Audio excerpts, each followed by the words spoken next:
শয়তান লুটেরা এই সুদী ইউনূসকে বিচারের মুখোমুখি করতে তার যে রাষ্ট্রের সুবিধাগুলো নিয়েছেন, রাষ্ট্রকে সমিতি বানিয়েছেন, গ্রামীণ ব্যাংক বানিয়েছেন, সেই সুবিধাগুলো কেড়ে নিতে হবে। বঙ্গবন্ধু শেখ মুজিবুর রহমানের রাজনৈতিক সমালোচনা আছে, মেজর জিয়া রহমানের রাজনৈতিক সমালোচনা আছে, বেগম খালেদা জিয়ার রাজনৈতিক সমালোচনা আছে, শেখ হাসিনার অনেক সমালোচনা আছে, কিন্তু ওনাদের বিরুদ্ধে একটা সমালোচনা নয়, ব্যক্তিগতভাবে ওরা রাষ্ট্রকে, রাষ্ট্রের সম্পত্তি নিজের করে নেয়।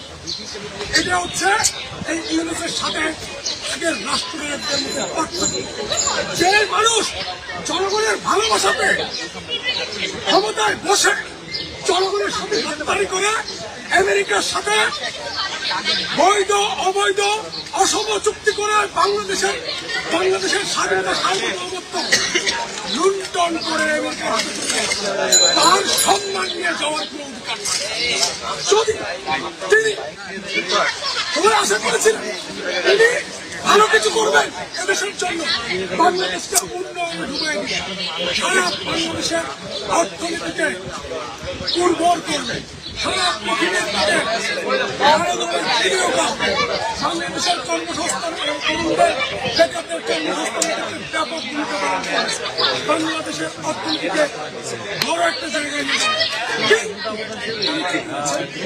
তিনি প্রথম এসে তার গ্রামীণ কোম্পানির যে 600 কোটি টাকা জনগণের ট্যাক্সের টাকা, যে জনগণ ট্যাক্সের টাকা ইউনূস থেকে পাবে বাংলাদেশের মানুষ, বাংলাদেশের সরকার, সেটা আমরা নিয়েছে। গ্রামীণ বিশ্ববিদ্যালয় থেকে আদম ব্যাপারী লাইসেন্স পর্যন্ত নিয়েছেন, আদম ব্যাপারী লাইসেন্স পর্যন্ত নিয়েছেন। কত বড় দুর্ভাগ্যজনক যেখানে বাংলাদেশের কোন রাষ্ট্র নায়ক ব্যক্তিগত সম্পত্তি করার ক্ষেত্রে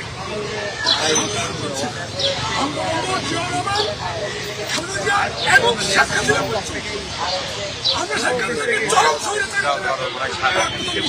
আশা করি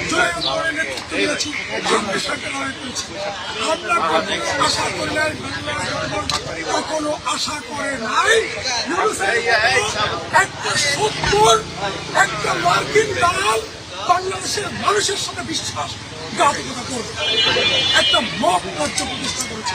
এই ঢাকা বিশ্ববিদ্যালয়ের মতো একটা উন্মুক্ত প্রগতিশীল জায়গায় আমি নিজে এখানে ঢুকতে ভয় পেতাম।